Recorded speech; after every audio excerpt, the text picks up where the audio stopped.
আসসালামু আলাইকুম এভরিওয়ান, আশা করছি প্রত্যেকেই অনেক বেশি ভালো রয়েছেন। সো আজকের বেসিক স্পোকেন ইংলিশ ক্লাসে আমরা শিখতে পারবো প্রনাউন্সিয়েশন বা সঠিক উচ্চারণ। সো ইংরেজিতে অনেক ওয়ার্ডস রয়েছে যে ওয়ার্ডসগুলোর সঠিক প্রনাউন্সিয়েশন বা উচ্চারণ কি সেটা কিন্তু আমরা জানি না, অথবা আমরা অনেকে জানি যে সঠিকভাবে উচ্চারণ করছি কিন্তু আসলে কেন এটাকে সঠিক বলছি সেটা কিন্তু আমরা জানি না।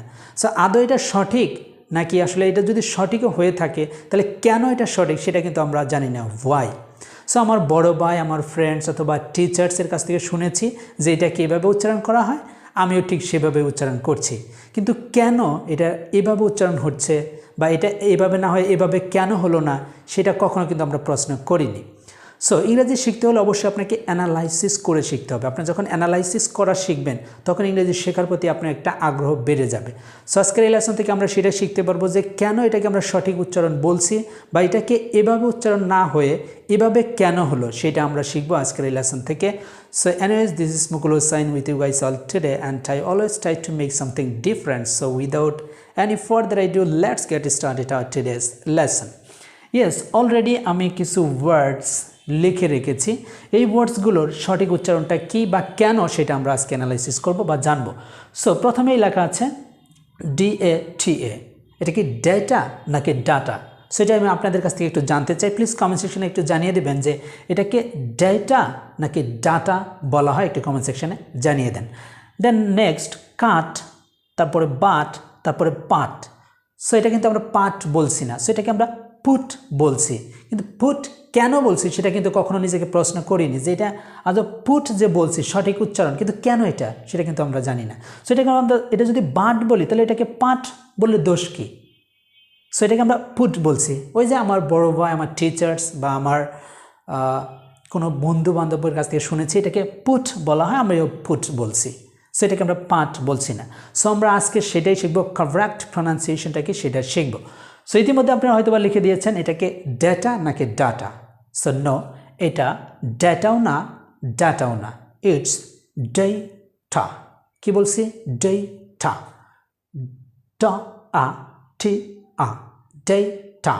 সো এটাকে আমরা ডেটা বলছি। এটা এখন আমি বলছি দেখে কি ডেটা? নো, এটার সঠিক যে উচ্চারণ আমি করছি এটার পিছনে কারণ রয়েছে, সেটা আমরা শিখব। এখানে আমরা লেখা আছে, এক্সপ্লেইন করবো যে কেন এটাকে আমরা ডেটা বলছি, কেন আমরা ডাটা অথবা ডেটা বলছি না। সো অনুরূপভাবে কাট, বাট, পুট কেন হলো সেটাও আমরা শিখব। সো এখানে আমরা যে ইংরেজিতে 26 অ্যালফাবেটস রয়েছে বা 26 যে লেটার্স রয়েছে সেই লেটার্সগুলো দিয়ে শুধুমাত্র বানান করার ক্ষেত্রে ব্যবহার করা হয়, কিন্তু আমরা এই জায়গায় ভুল করি। আমরা কী করি? উল্টোটা করি। ইংরেজিতে যে 26 লেটার্স রয়েছে বা অ্যালফাবেট রয়েছে সেগুলো দিয়ে আমরা উচ্চারণ করার জন্য চেষ্টা করি। সো দেখুন এখানে 4টি লেটার্স লেখা হয়েছে, ট, আ, ট, এ। এই যে আমি লিখলাম এটা ডি নয়, এটা ট, আ, ঠ, আ। সো যাই হোক আমরা একটু পরে শিখবো সেটা, কিন্তু এখানে DATA এই যে 4টি লেটার্স এখানে লেখা হয়েছে, এই লেটার্সগুলো শুধুমাত্র বানান করার ক্ষেত্রে ব্যবহার করা হয়, কিন্তু আমরা উল্টা করি কি সেগুলোতে উচ্চারণ করার জন্য চেষ্টা করি। সো যখনই আমরা এই 26 অ্যালফাবেটস দিয়ে যখন আমরা উচ্চারণ করার জন্য চেষ্টা করব তখনই আমাদের উচ্চারণটা ভুল হয়ে যাবে। সো আল্লাহর হস্তে আজকে থেকে আপনারা শিখে গেলেন যে ইংরেজিতে যে 26 লেটার্স রয়েছে সেগুলো দিয়ে কখনো উচ্চারণ করার জন্য চেষ্টা করবেন না, জাস্ট সেগুলো বানান করা বা স্পেলিং করার ক্ষেত্রে ব্যবহার করা হয়।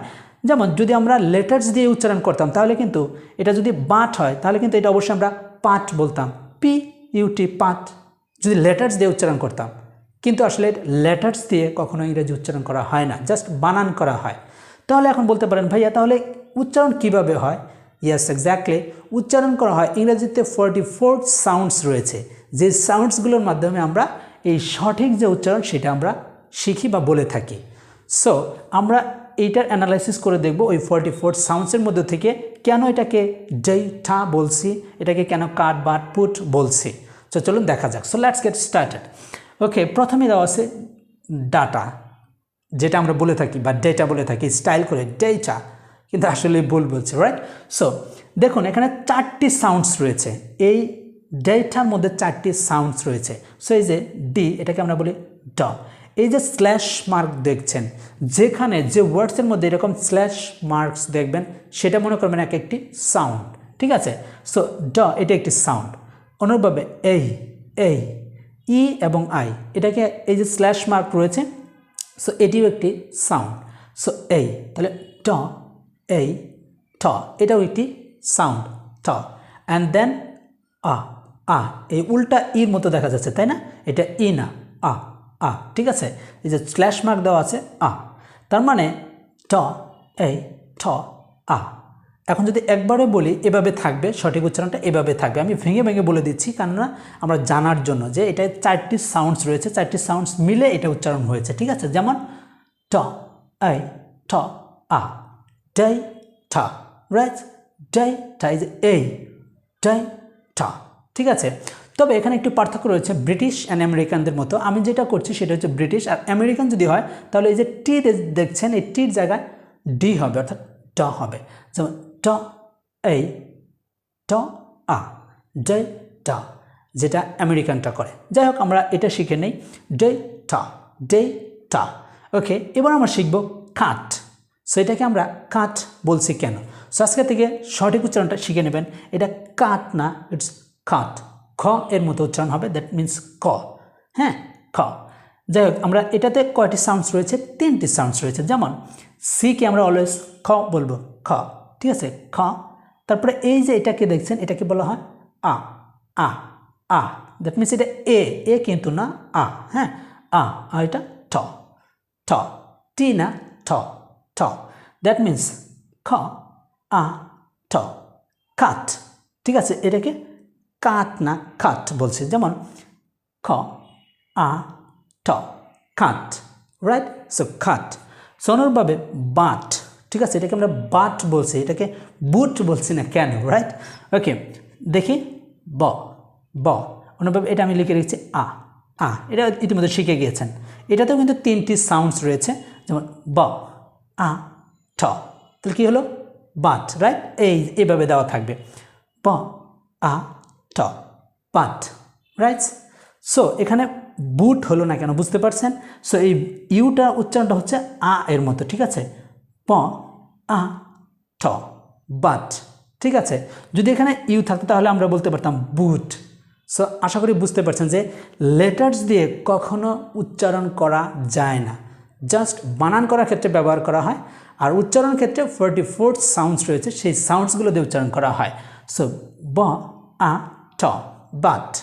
সো এইবার আমরা শিখব এইটা, যেটা আমাদের থাম্বনেইলে ছিল, যে পাট নাকি ফুট কেন বলছি।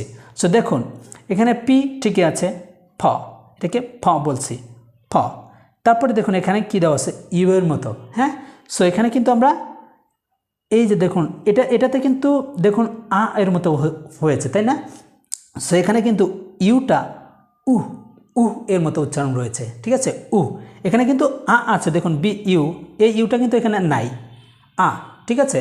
সো এখানে দেখুন ইউ কিন্তু এর মতো উচ্চারণ হচ্ছে, এটা একটি সাউন্ড, ফ ঠ, ফুট, রাইট। সো অনুরূপভাবে এইরকম থাকবে এই সাউন্ড। এখানে 3টি সাউন্ডস রয়েছে, সো সম্মিলিতভাবে এইভাবে থাকবে। সো ফ ঠ, ফুট। সো পুট না ফুট, ফুট, রাইট। সো এটাকে কেন আমরা ফুট বলছি আশা করি বুঝতে পেরেছেন। সো এটাকে আমরা কেন পাঠ বলছি না আশা করি বুঝতে পেরেছেন। সো এভাবে আমরা কিন্তু সঠিক যে উচ্চারণ সেটা কিন্তু আমরা শিখতে পারি। সো এখানে আমি বলে রাখতে চাই, ভুলেও লেটার্স দিয়ে উচ্চারণ করবেন না, জাস্ট লেটার্সগুলো বানান করার ক্ষেত্রে বা স্পেলিং করার ক্ষেত্রে ব্যবহার করা হয়। সো এই ছিল আজকের এই লেসনটি। আশা করি লেসনটি থেকে অনেক কিছু শিখতে পেরেছেন, বিশেষ করে প্রনাউন্সিয়েশন কিভাবে করতে হয় বা সঠিক কেন করছি সেটা শিখতে পেরেছেন। সো আগামী লেসনে আমরা এরকম ইন্টারেস্টিং একটি লেসন করাবো। সো সে পর্যন্ত সবাই ভালো থাকবেন, সুস্থ থাকবেন। বাই দ্য ওয়ে, যারা এখনও সাবস্ক্রাইব করেননি প্লিজ চ্যানেলটিকে সাবস্ক্রাইব করে দিবেন। অ্যান্ড অবশ্যই আপনাদের বন্ধুদের সাথে শেয়ার করতে ভুলবেন না, কারণ আপনার শেখার দরকার আছে, যেমন আপনার বন্ধুবান্ধবও কিন্তু শেখার দরকার আছে। By the way, this is all about for today, and I will come up with a new lesson very soon. Thank you. Take care. Allah Hafiz.